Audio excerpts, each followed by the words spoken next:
The police hunt for Abdul Ezedi enters its second week tonight, and this evening the focus of that investigation has been on this pizza takeaway behind me in Forest Hall on the edge of Newcastle. Around 11 p.m, there was a large police presence. Armed police blocked off the road and entered the property and also forced their way into a side doorway to a flat above. We have been seeing searches in that flat above. I know there have been a large number of officers, sweeping the staff in the premises. It's quieting down now, but this clearly has been one of the most intense police operations in the Tyneside area following that attack in London 7 days ago.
Oh yes. Hello to police, is anyone home?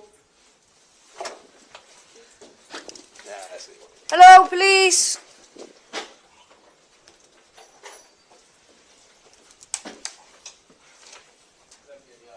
Empty. Yep. Clear.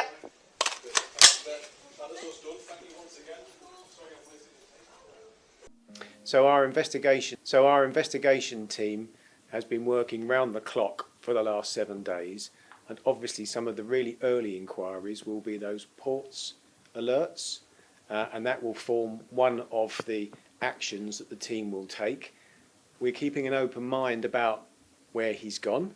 We're obviously following the evidence, but we are making sure that anything that we need to do in terms of our European colleagues and the borders is in place. John, could I just ask? Sorry, some of the people that we've been speaking to on the street say it's a joke. A week. This is the most highly dense CCTV city in the world, and this man's evaded us. The Met says that it's got the technology to track people down, facial recognition systems, and all that sort of stuff. Why can't you find him?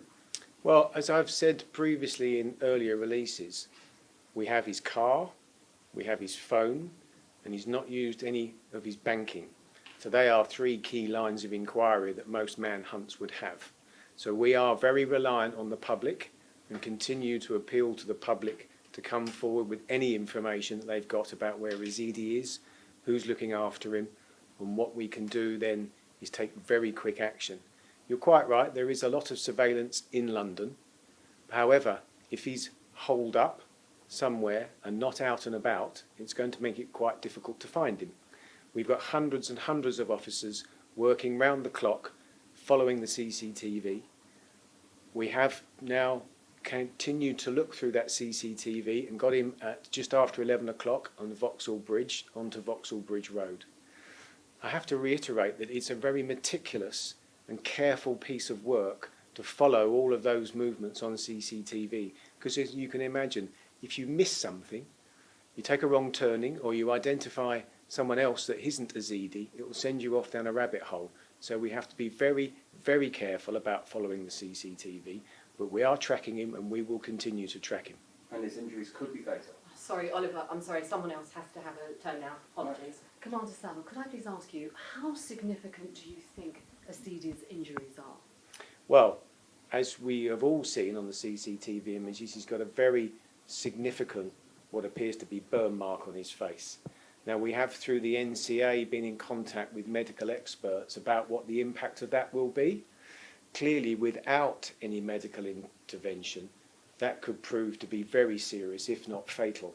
Infection is an obvious thing that could possibly happen, which is why, I am appealing to Abdul that he needs to come forward to get that medical attention and to hand himself in. And how is the victim currently? Well, we're 7 days on, as you know. She's still sedated, she's still very poorly, and we've not been able to speak to her. And, our thoughts are with her in terms of her making a recovery.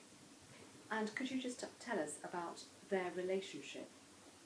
Well, we have determined through our inquiries that they were in a relationship and that the relationship appears to have broken down. Can you tell us about how the meeting between the two of them came about and why the woman and her 2 children got into the car? Well, we're still working on that because obviously we've not been able to speak to her or him. The children were able to give us a little bit of an account about what went on, but we're taking a great deal of care in how we are approaching the children for obvious reasons. So there's not a great deal that I can release to you at the moment about exactly the movements that evening just before the attack. We do know that they were arranging to meet and that they did get in the car and that the attack took place in the car, as you will have seen from the CCTV. So did he drive down from Newcastle at her request?